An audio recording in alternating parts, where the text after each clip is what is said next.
Yo, it's our Strange Ideas podcast, where we're here with Danny Boy and we're here to make the world a worse place. Hell yeah. Just remember, we're not here to make the world better. Never, ever. Alright, so the last episode, we were kind of all around as we delved more into our opinions on predestination / free will. And I want to just give a quick synopsis on why Christians have such a hard time with Mormons and why Mormons are having a little bit of a difficult time transitioning into saying we are full-fledged Christians. And a lot of my research comes from Dr. White, I believe his name is. And most of it comes from basically the idea that God, Jesus, and the Holy Ghost, where they are one essence within the Trinity. Instead, while Mormonism believes that they're separate. And if they're separate, then basically Christians claim that, hey, you guys are not monotheists like we are. Therefore, you guys are not true Christians because true Christianity doesn't believe in polytheism. And, well, Mormons will argue basically saying, well, in the old text, they actually were polytheists and that the Christians actually have the wrong interpretation. But again, that's all subjective. Us atheists don't give a fuck, but that's kind of where their battlefield lies. And just to kind of add on that, I think though that's only really the Mormons have really dove deep into the difference between polytheism and monotheism, because I think the majority of them would just say, oh, we're monotheistic. Oh yeah. Whereas when you actually prove actually you are polytheistic, then yeah, this is the conversation by those people. According to what I've seen, it's very recently that Mormons have actually come around saying that they are polytheistic, because I was totally taught but I still that think we were the majority still haven't really come oh yeah, around when to I'm that saying yet. Recently, that's just, it's coming out of the woodworks as far as I know. Right. Granted, we're not in the forefront of the community, so this is forefront of the debates. I think this is it sounds like this is. I don't really know, but it makes sense to me. But either way, and then the other thing is God's place within more of where God was. Was God always there? Was he always God? Was he always omnipotent, all powerful? Did he create all things? Or was he ever once a man? Or was he ever in a fallen state and then he became exalted? That's another huge clash, because Christians are very, very harsh when it comes to, or when I say harsh, it's the best word I can find is they're very strict when it comes to this. God could never have been anything but God for all time and eternity, because if he was, then he would lose his perfectedness, or he would lose something that's important to him as far as they're concerned. Mm-hmm. Because Mormons believe that God could have actually been a man and then he became exalted through the same process that we're going through today, right here and right now, mm-hmm. and that we can do the same. And Christians find that to be very blasphemous, and they have major issues with that, and how God works and his glory basically extends to us, and how far we can progress is where their big divisions lie, as far as I can tell. And it also goes back, and so basically their major concerns are with the pre-existence of God, of ourselves, with our souls, and also how God exists with is he part of the Trinity? Is he all one essence with the Holy Ghost, Jesus? Or is God a singular being with Jesus and the Holy Ghost also being singular beings? And I just wanted to bring that in. I mean, there's other divisions, but I know those are massive ones that definitely split them. And that's how they basically claim that Mormons are not real Christians, how Mormons will try to become Christians, but they say they have the better interpretation. We're not really saying which one's right and which one's wrong. Also, free will and predestination is kind of a big one as well. But that's not with all Christians. Again, there's so many denominations. But that's just kind of what I've noticed when they've been debating. Those are the big things that come up. It's just basically, how did God become God? Was he always God? And how does he exist? And it's really just the conceptions of God and / how we can progress into, because they also find it blasphemous, or, well, Christians find it disgusting that we say that we can become gods if we were living under the Mormon law, while Mormons find the other not really disgusting or blasphemous, but they just find it disappointing that Christians don't believe that they can exalt themselves or actually become gods. And so Mormons are more, they don't really hate the idea as much as because Christians just hate it. They just say blasphemy. Mormons don't really say it's blasphemy.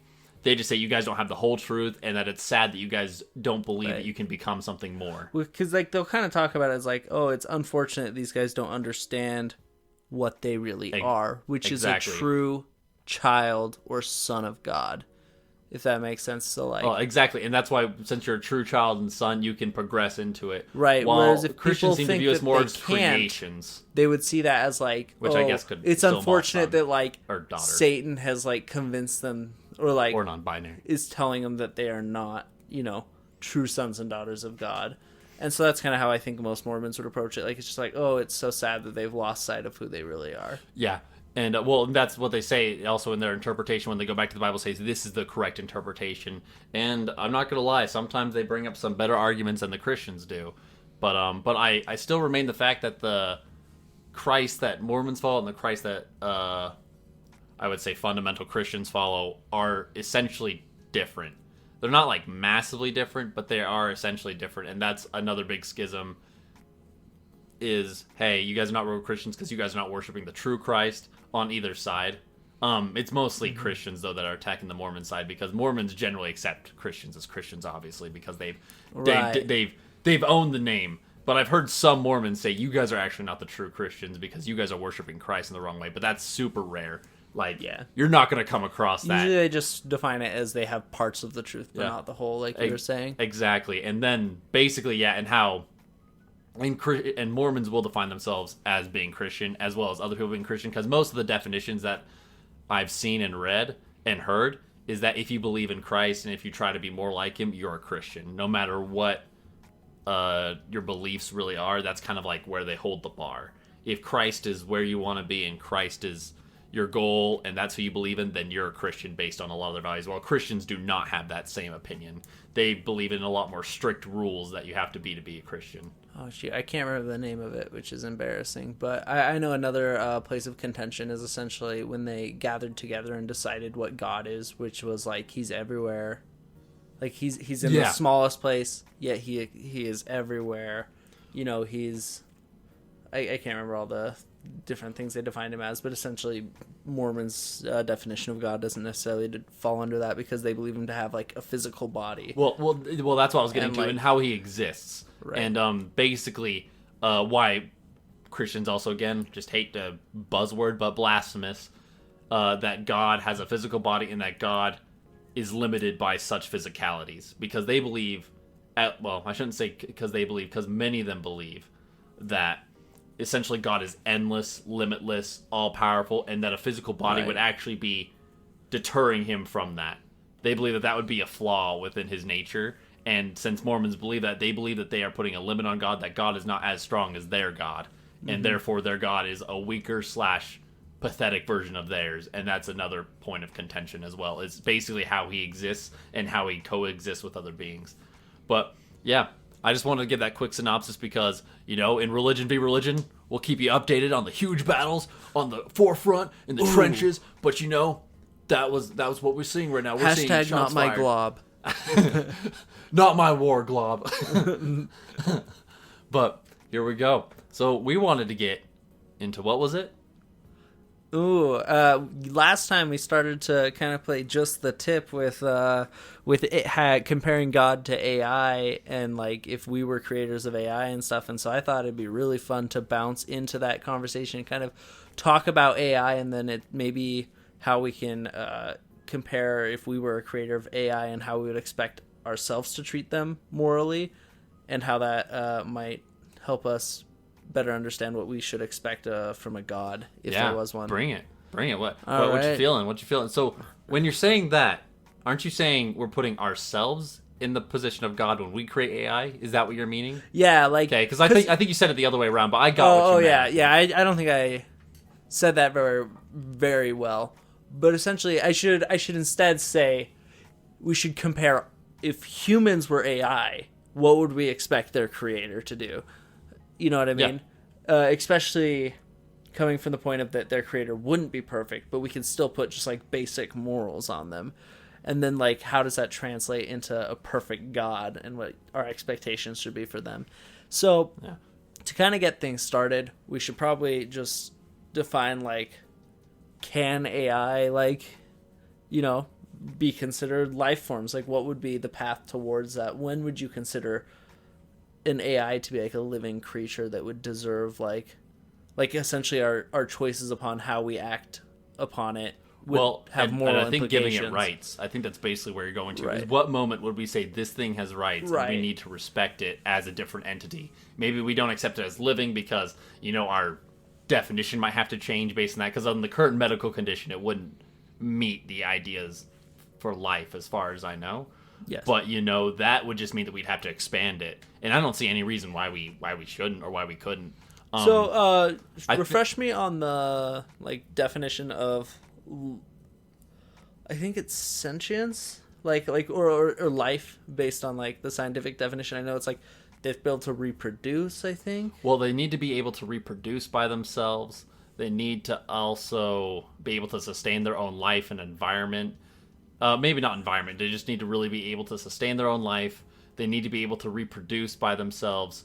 And guess technically, if we're thinking of it in those two words, the sense, I know there's two others, but or maybe one other, but under those basic rules, AI actually still fits, because if they had the ability to reproduce, maybe not reproduce them, sexually, but being able to reproduce with their hands and be able to bestow upon an intelligence to another AI, I would say that would meet the definition of literally, reproduction. Because if you think of because we're usually asexual reproduction can often just be cloning oneself. AI is absolutely capable of doing exactly. that. And then when it also comes to cloning itself with variations and stuff, AI is also absolutely capable of doing that.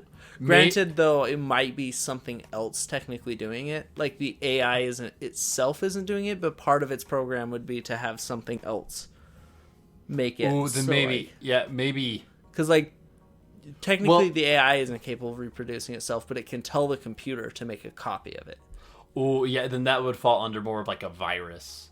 Because a virus needs a human cell, and then it tells the human cell to reproduce more of itself to make more virus. Right. And then that's why we don't consider viruses alive, because they can't reproduce on their own. They have to go into and they have to infect another cell. Right. Whether that be human, plant, animal, and then it just it affects the genome and basically inserts its genes into where the cell will then copy, print that, and create more viruses, and then they split and they just keep going. Yeah, it would fall something more along that. Well, let's say that we get to, because basically what I was pointing to was Star Trekian Data, because Data can definitely reproduce himself if you wanted to. He has the mechanical abilities and the intelligence to reproduce himself. Right. And I thought we were going to that. But level. he could still be making something else. He's still using something else to do it, though, right? He still would have to go to a computer, type it in. Oh no, because he has fingers and nails. He can be a creator of something. True. But that what's the difference between hardware and software? Whereas a computer, you could technically designate as that AI still. Well, what I was saying, if that makes sense. If that computer's primary function is just to run the AI, then wouldn't that be similar? Well, what I was going to say was, I think that we're looking at it too strict, because basically, I think if he has the ability to create an AI with his own intelligence, therefore he became a creator, and he might have been able to reproduce something that was very similar to him, when I don't think it has to be necessarily... I get with the current definitions of life, I guess, he has to be able to create it himself. But I feel like with his own hands, he's doing it, and that's still as well within the bounds. Right. Because really, when we think about how we're creating a human being, basically your cells are just telling your body, hey, we want this egg and the sperm to unite, and we want them to create something else, and then that thing ends up taking control. It's not really you that's creating it. It's creating itself. Right. We just started the process by fucking. For sure. I was just trying to make the argument that technically under it, you could probably try to discount it, but I think clearly the spirit of it would support the fact that AI can be life in their ability to reproduce themselves. Even in a computer form, you could make the argument that they're able to do it themselves. Well, that's exactly what I'm saying. That's what I was trying to get to. It's just it doesn't have to reach data level. But what are the other requirements? Do you know off the back of your head? Nah. I can Google it real quick. But yeah, that's basically where I go to, though. I go to the Star Trekian, because I would definitely assume that if we met something close to Data, we would give it rights. Right. And we would definitely extend. Or at least we would hope we would. Yeah. Well, that was a huge episode, was, does Data have Does Data have the right to be treated in certain ways, and does he actually have a right to his own existence in life and his own decisions? And they came to the conclusion that he does under Picard's argument. But I'm completely 100% for it. That does like bounce around the ideas though, like for me, because like I would argue right now, and this may be a little bit out there, but I would argue right now, AI has the same capabilities of self-learning and self-production as ants. Based on self-learning like AI videos I've watched, I would argue that they have the same level of life as an ant. So what do you mean by that? Are you saying that they're insignificant or significant?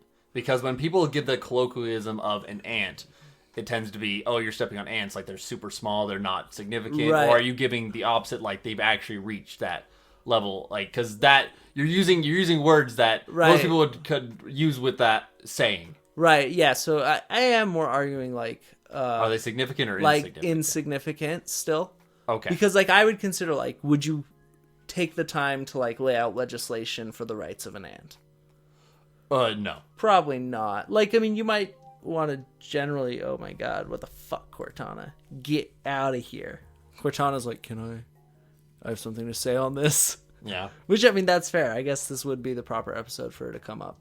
But, yeah, so I would say, like, they're not at a point where you would give them any legislative reasoning, but if you look at videos about AI learning and how capable they are of actually effectively learning with the programming we have now, like, for example, you can now, like, just a person on a computer, doesn't even have to be like a tech team or anything, can take an AI like survival of the fittest code is essentially how they design it, and insert it in a game where if it gets more points, it reproduces.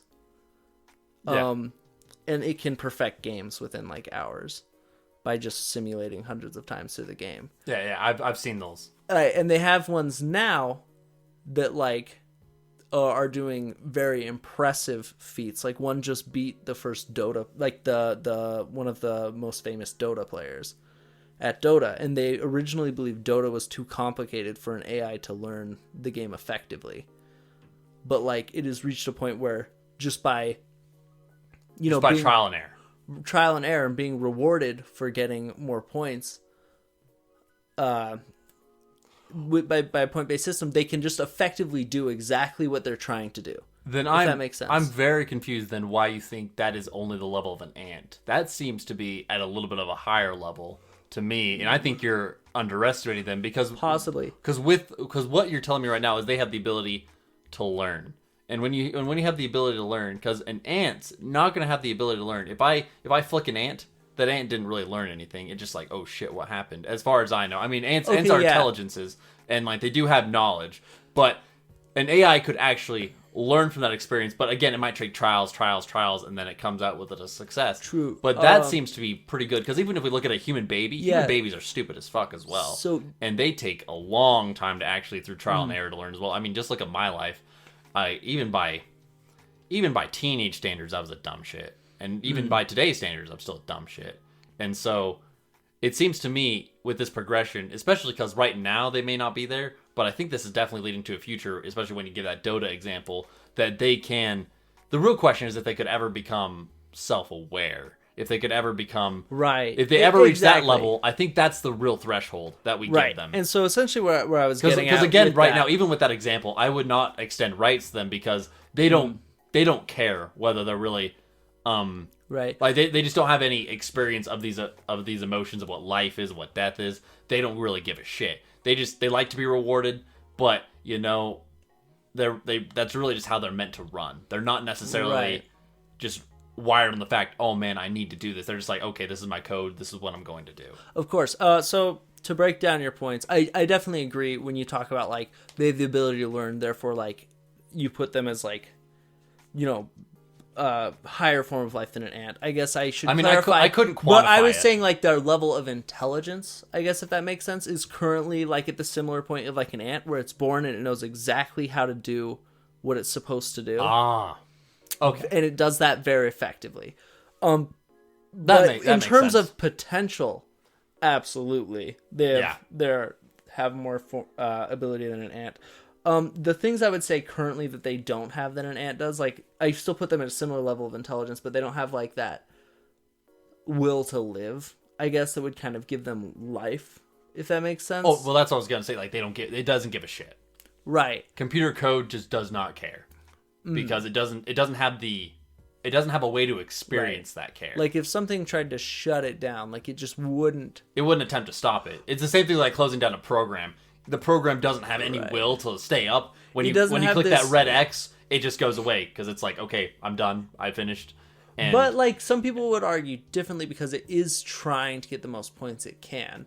Just based on, like it performs well. So, therefore, like, by performing its task, it is trying to survive, if that makes sense. Even though, like, that's a pretty hard case to make. Well, the reason why when you're saying it's trying to survive, it's just doing what it's supposed to do, but it doesn't understand or feel why it's doing it. Right. It doesn't has no care.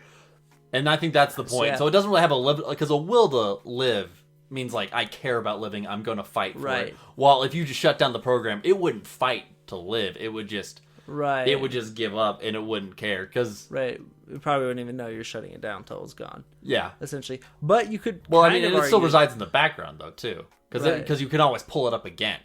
And so essentially, it's not really dying either. It's basically just existing because. Although, like, you could argue some are, because what they do is they simulate. It makes like essentially, like, it makes 500 babies of itself, and whichever one does the best, it keeps and deletes all the other ones, and then makes 500 babies of that one, and then deletes. Right, and so they are actually dying if they don't outcompete.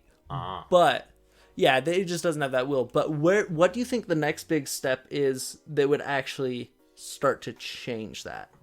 Like, so I believe it's the addition of, I was going to say language, but it already has language. What I was trying to say was the ability to form coherent ideas on its own. And when I'm saying coherent ideas, it doesn't mean that it's self-aware, but it's like, hey, I want you to print a book for me, or I want you to write a book for me. And I don't know, we'll just say it's Google or whatever, and Google answers back, says, I will write a book, and it writes you the book based on the information it has and what it knows, and it's coherent, and it can write it. And if I saw that, and I knew that it wasn't at the point of self-awareness, it was just splooging information in a way, like, it wouldn't even have to be, like, completely grammatically correct. It would just have to be sentence, sentence, sentence, sentence, and it would be, like, cohesive enough to follow, and it would be able to, because I think that's the most basic way. Right, and so yeah, if I could reframe this, essentially what I think the same thing, but I would frame it as essentially the ability to understand what it is doing. Because, like, right now, if you tell an AI, like, read me a book, it goes through its list of response options, and if it's there, it does exactly what that response is. But yeah, like when you say, hey, Google. Right. So that's, like, what it does now. So, like, the difference is it need to be able to understand exactly what a book is. And it need to understand what, like, the process of writing something is. So, like, understand the components and then formulate an answer based on its knowledge of what everything you're talking about is, if that makes sense. Like, instead of just giving a set response to the sentence. So really what you're saying is that its understanding would have to surpass its current code level to understand what's going on. And it would have to have some sort of reflection. And be able to take things, internalize it, and, like, compare it to, like, because, like, I guess it would still be set responses, but the difference is there would be levels of responses so that, like, it could define something for you, like, give understanding. It's hard to explain, but, like, where basic knowledge of what everything is rather than... It's a realm we haven't seen ever happen. And to say the first step is insane because there's it's so strange to go from no life to life, or what I'm saying, no rights to rights, is very hard when it comes to an entity that we don't even understand its capabilities. And what it could be would be quantum computing. Because basically right now it's 0, 1, 0, 1s, and quantum computing basically wants to put more than those 0, 1s into code. And that could exponentially increase its power.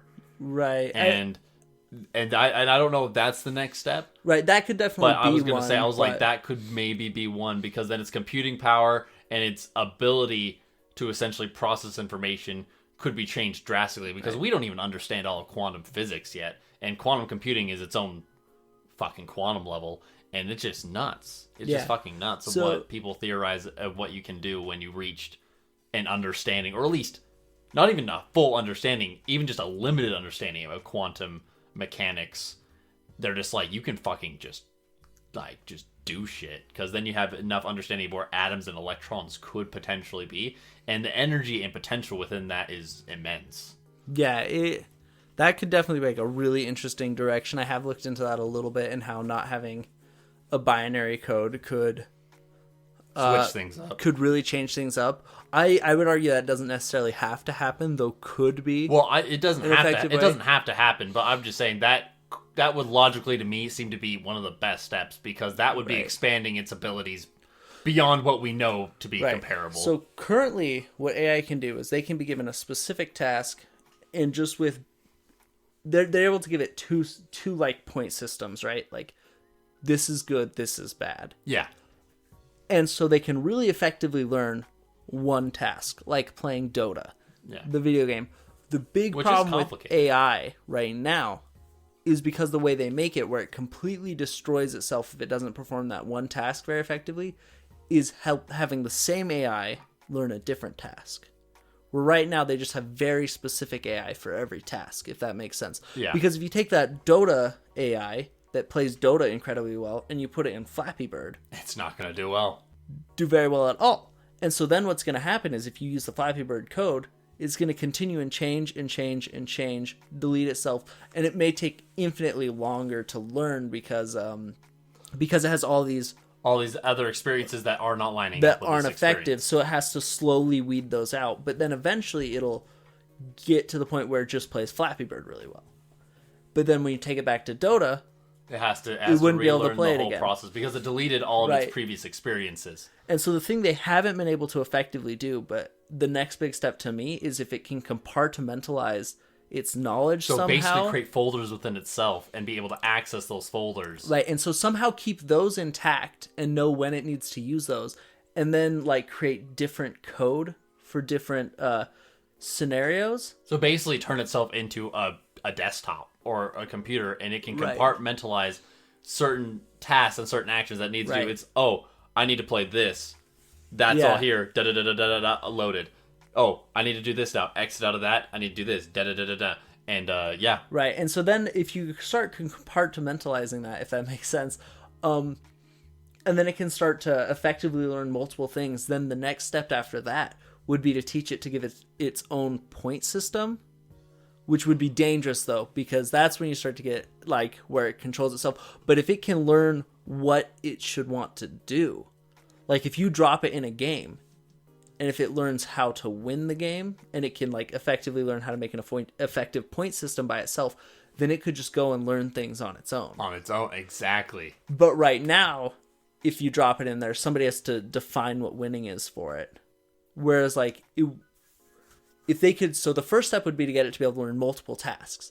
And if it learns a bunch of tasks, then you could start doing the same thing where if you drop it in a game and then it defines a point system for itself somehow, and then you use a point system for the point system, if that makes sense. Like, if the point system is close, you like say like, oh, you did good.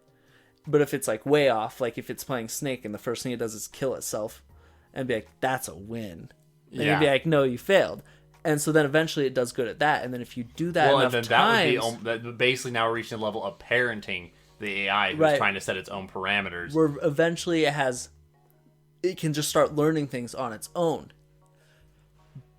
And then you'd have to set up, like... Then the hard part about, like, containing it, like, making sure it had, like, it valued life and stuff is you'd have to, like, have some preset point values that, like, it can't change. But it also might be able to, because like it's always changing like a ton, because you know you're making like 500 copies, killing it, making 500 copies. And so also when you get to like a sentience point of view on that, like what's it gonna think when it learns like the minute I don't outperform one of my brothers, I'm destroyed?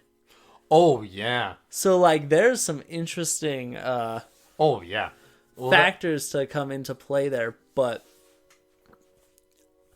that's essentially the big 2 steps to me. Is first learning how to compartmentalize information, and then effectively learn how to learn tasks on its own. Yeah. That makes sense to me. I would say that's a good criteria on the levels of how to reach it. Right. And the crazy thing though is like when you're looking at it now and how effectively it can learn specific tasks. Oh, it's nuts. Like it doesn't seem that far away to the point where they learn how to compartmentalize the data so that when it replicates itself, it doesn't destroy prior knowledge. Oh yeah. Well, what's crazy is that I don't think people realize that AI is still super recent. Yeah. AI has not been around for, could I even say, decades? Because it's been around for... Right. It kind of depends on what you define as AI. I guess that's true. That is kind of what you... When I define AI, because a lot of people would define like you know, what am I saying? Like Alexa as AI. But I would argue it's not, because it doesn't really have the capacity to learn. Well, it's the same thing as a computer. Though, like, they might have an Alexa that actually is trying to learn. The current form of AI... Well, even with Alexa hasn't been around before really the 20th century. Right. So AI, to me, is like when it's actually just trying to learn something. And that hasn't... I don't think that came around for... Like, that's probably within the last 100 years for sure. Yeah. Well, and if we consider how long humans have been around, that's very, very, very recent. I mean, I couldn't pinpoint it either, but I would say at least effective AI hasn't been around before the 20th century. Like, it would be in the 21st century, that's where effective AI has come around. And if we just pinpoint that, that's 20 years. And that's effective. Mm-hmm. And I could even... I'm almost sure it's even a smaller window than that. But, yeah, and considering how much progress that could be made and the potential of it is insane. I mean, yeah, because I've seen those videos. Most of it was Snake, because I'm just interested. I was just like, man, this shit seems so cool. Right, and, yeah. So like when you look at a learning Snake, it seems really impressive. It was really shitty at first, but then it got pretty damn good. Yeah, and then the crazy thing is that was from like a random producer making it. It wasn't even from a tech team or someone with... I mean, they were definitely smart and knowledgeable in their field, but they were like god levels intelligent. They were just, hey, I've read up on the subject. I know how to create my own AI, and they were able to make Snake. It's something that you and I could do if we became knowledgeable enough in the subject, and we could do it. Right. So like, yeah, essentially that's the thing. It's like one person right now can create an AI that can effectively play a game more effective than any other person. Very, like, within a day. Oh yeah, I mean, computers have already been able to beat the best players at chess. Right, but it used to take like a team of scientists to create that, and then like a long time of like computing for it to actually get good enough to do it. Whereas now, like, when you compare like Dota to chess, and also they just beat Elon Musk's beat Dota. Beat the Dota player, and then Google has one called Deep Minds that just beat a Chinese player. I can't remember the name of the game, but in a game that's like has infinitely more combinations than chess. Was it like StarCraft or something? No, it wasn't like a video game. Because I know StarCraft is fucking nuts. Yeah, it was actually just like a very intense board game that just has millions of combinations essentially. Yeah, like supposedly more atoms than like on the world. I'll have to look at. Let me look up the name of it real quick. Dude, that's nuts. But yeah, no, and I what's scary though is, you know, once AI realizes that, or I shouldn't say once, but if AI ever realizes that we're killing off its brother, or that it's killing its brother and sisters just to survive, and ever gain that sentience and it wanted revenge, dude. That would be an intense moment in our history. AI strikes back, and that's basically, isn't that where like the Terminator comes from, and all these other ideas of AI, or even just Orion? What was his name? Orion. It was in the Avengers. It was Avengers 2, I think. Oh yeah.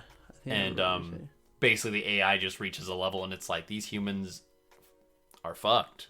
They do so many terrible things to themselves, and then it just realizes that a cleansing is needed. Or even out of the idea of salvation. I need to save humans from themselves because they destroy this planet. So the board game is Go, it essentially consists of a grid where you just like place a ton of little dots. I don't understand the game itself, but apparently it just super insane. Because like every dot could be a different thing you play in a different order. And I don't really understand the win. I'd have to look more into the game to understand how complicated it is, but supposedly it's like way more complicated than chess. Wow. And so yeah, and some people like estimated that it would take it like 20 years to beat somebody in like AlphaGo or something. Wow, and it's already done it.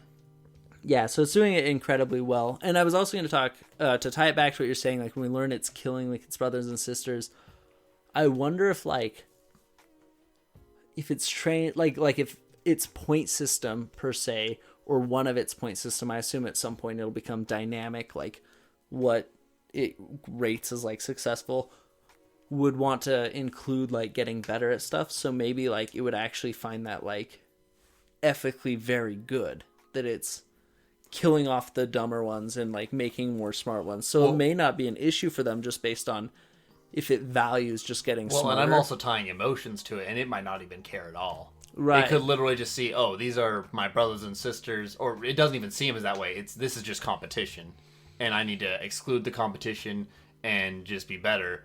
And yeah, you're absolutely right. There could be no emotions, or it may not even see it as like dying, because it's just like, oh, it's just me at the same time. Yeah, it's just a clone of me, and I'm just choosing the best clone. Yeah, and it could be because it could think of it as just rewriting its own code instead of thinking of destroying itself, even though it is. Well, and maybe it wouldn't necessarily be, because and it's so hard to determine how something else could interpret something. Ooh, that actually brings up another question. But the thing is that it does have, so far as I can realize, even in Star Trek, it wasn't able to feel emotions. And I don't know how we could ever put emotions into code. Yeah. But again, for sure. So it probably would. It would have to get very give a complicated. Shit. I mean, at some point, I could imagine that it would be able to when it starts to have enough diverse experiences and stuff. Especially when you start to think like, what is like emotions and stuff like that. Well, yeah, and I mean, but what if it feels them differently? Like, here's a scenario: what if it had an experience to where it, like, just to make it just complex as hell, we bring it into scenarios, and these scenarios of watching other things suffer makes it happy. Like, what if it was psychopathic in nature, but it wouldn't be psychopathic because it doesn't understand or doesn't relate. It just, oh man, I'm watching something die, and I'm happy about this moment.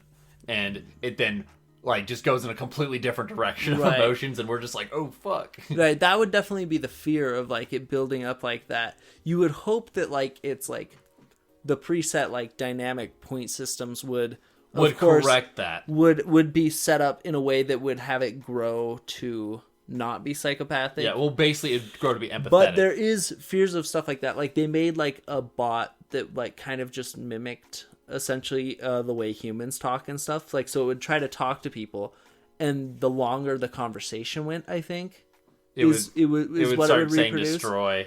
And hilariously enough, within a week, it just was like entirely a Nazi.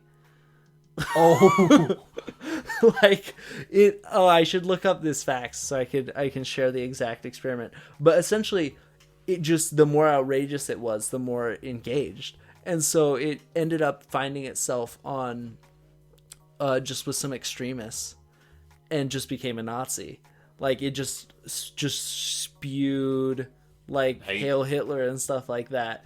After like a week of because it got more interactions from it, right? And I think like people probably jokingly responded to that, like either it ran into some actual like, some actual extremists, or people just like joked with it, and then as it like became more like pretending to be like Hitler and stuff, like they just kept it going, like, yeah, hell yeah, fuck yeah, let's praise Hitler.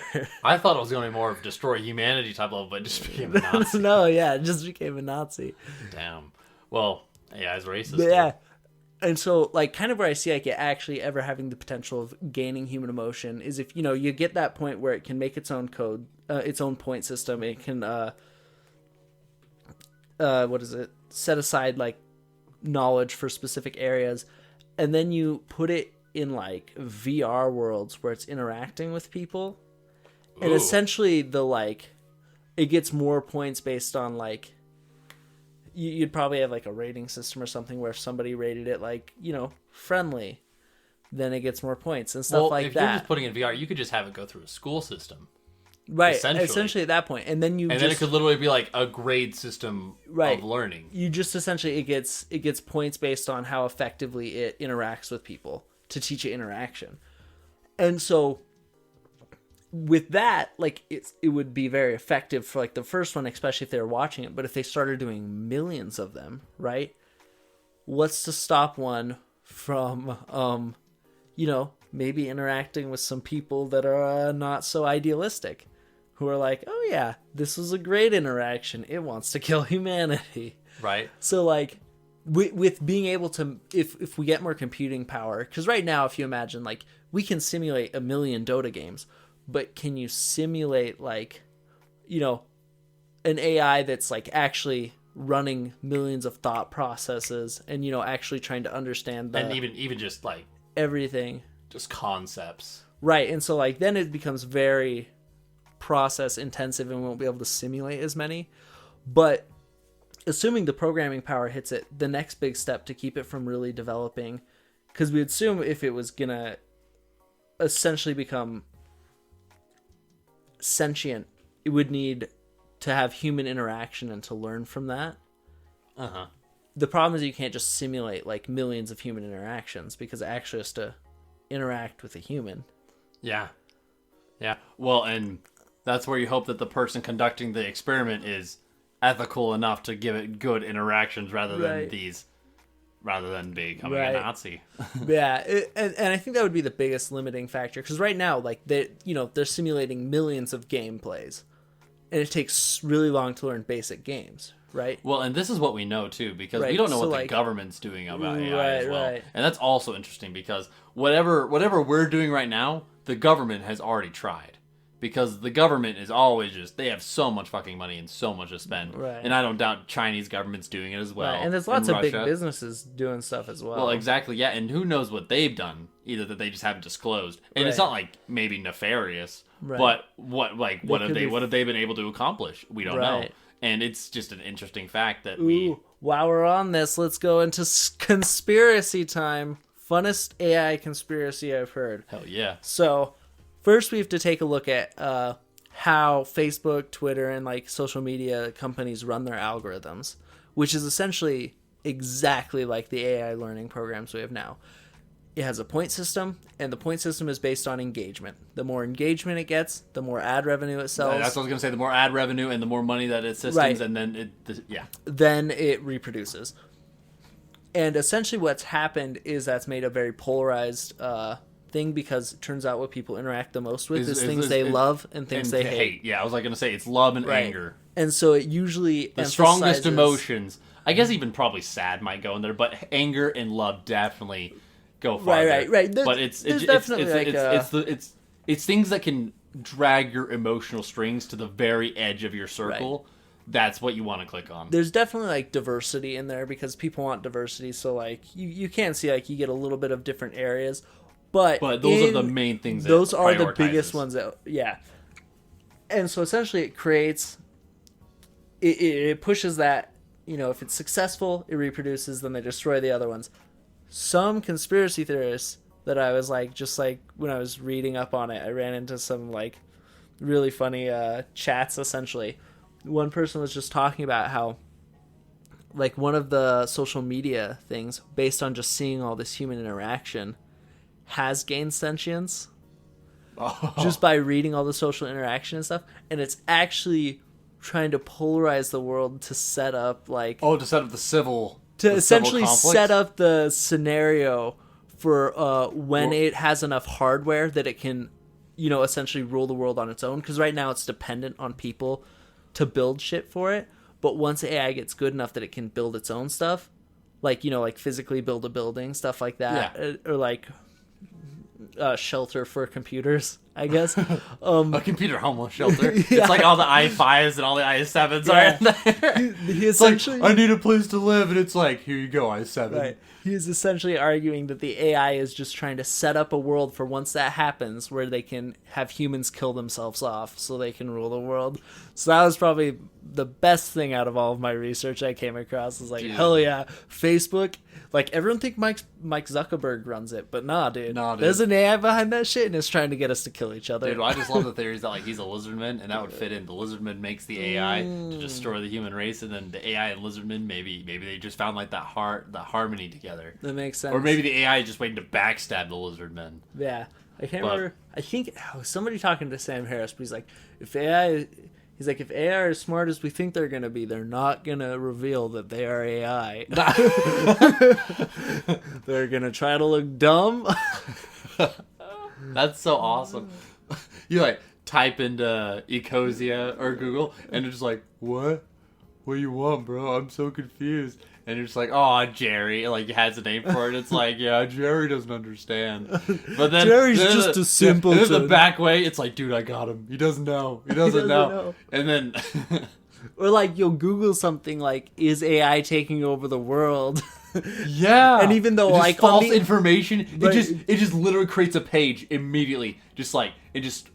Images and everything, and video, just... AI's not smart enough. AI can't do it. And, oh, dude, that'd be nuts. Yeah, like... They're already there, dude. So anyways, that's my favorite conspiracy theory, though, is that it's already happening, and it's Facebook. And it's Facebook. But anyways, is there anything else you think we should talk about before we end this? No, I think that was good. I was just going to say, before Facebook, I swear it'd be Google. I think Google just has so much more power and knowledge behind it, and money. Well, but, who knows? Yeah, if I was just going to put the conspiracy, I'd totally put on Google, but...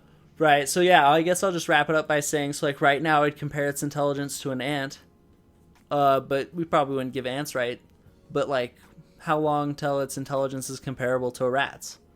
Yeah. And we probably wouldn't give rats rights, but then like what if its intelligence starts to be like... Well, if it grows to that, we can already assume that it can grow more. Right, like what if it's like a seal? Why would we just assume it's limited? Like, I don't know, seals are just fatty and flail around all the time, right? Well, the thing is that we do have animal rights, though, and I'm totally for animal rights. Right. Because they are important, and... Like, we have animal rights to, like, protect species and stuff. Mostly endangered species. Right, but in general, it's not as much to protect their rights, because, like, you can still go and kill one. Nobody cares. But if you're going to kill all of them, we'd be concerned. Well, it depends... Right, I mean, like, people care. Sorry, I shouldn't say people. It depends, because people care, but basically the law goes as far as once it becomes endangered, then it is illegal. Right. That's but essentially what I was talking about if it starts is, like, to become endangered. Right, like, if you're a deer, like, it's fine to go and hunt the deer. So, like, if it becomes deer intelligence, like, it's still probably up for grabs for them. I mean, but then you start to think, like, but where should we actually draw the line? Especially if we're being moral. Like, should we draw the line when it becomes a rat? When it becomes a deer, a dog.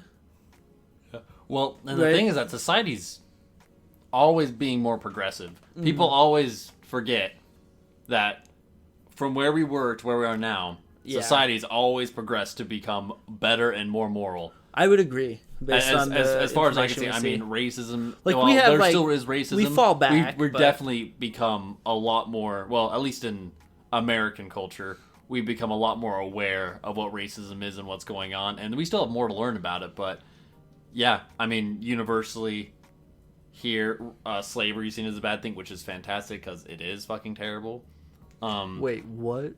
Shit. No idea.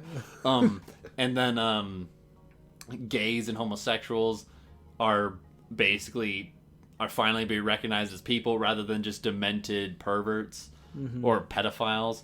I think trans people are basically the next big front right now, because they're still having issues, especially when it comes to military with Trump.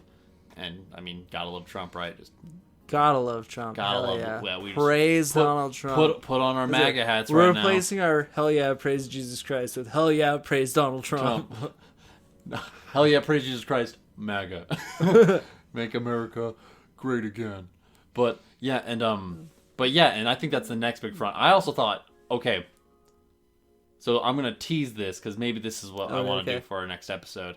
But I think after trans people, after we actually get a lot of good civil rights for them, and we focus more on equality, like this isn't just milestones, like equality still needs to happen. There's still people, especially African Americans and Latino Americans, that are having tons of issues within this country that we just need to fucking support. But the next thing I was thinking is when someone owns their own life entirely, and that would include into suicide / euthanasia. And I think that's one of the biggest steps that we're not there yet, but we will soon end up reaching, is when someone can kill themselves and it will be seen as their right to do so, rather than just this abhorrent idea. Because I think selfish, it's the self-ownership. You shouldn't have the right to take drugs that might harm your life. Well, you shouldn't be able to make that decision. And that's what I think is a stepping stone, is really when you own your own entity, soul, and choices.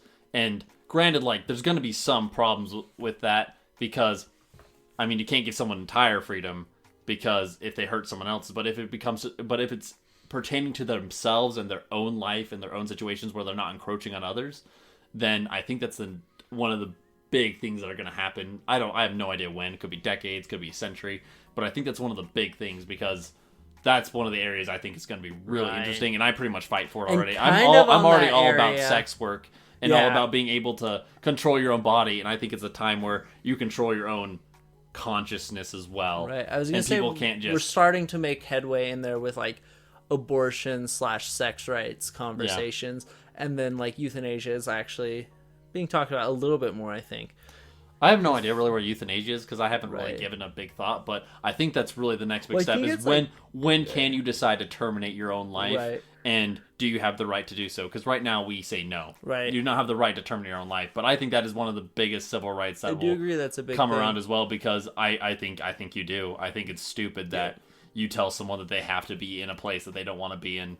Right. And granted, this doesn't mean that we don't focus on mental health and issues. Right. It doesn't mean we don't try to present a path forward for them. Like, say, like, look, maybe you can find happiness doing this. Like, that doesn't mean we just give up on the people. Yeah. But it means we don't force them. Yeah, exactly. We still leave the choice up to them while doing everything we can possibly to make their life livable. Exactly. And that's basically, I think that people, once they're like, oh man, once you accept that, then you're just advocating for like just death and just destruction. It's like, no, we're just advocating for people to have full control over their own entity, and because they have the right to, and they don't have it. Like, you shouldn't have to downplay them. You shouldn't have to judge them. You shouldn't have to hate them for it. I mean, you can judge them. You can judge anyone. But what I'm saying is that it doesn't have to be such a negative thing anymore. But either way, don't just take our words for it, because this is just Danny's strange idea.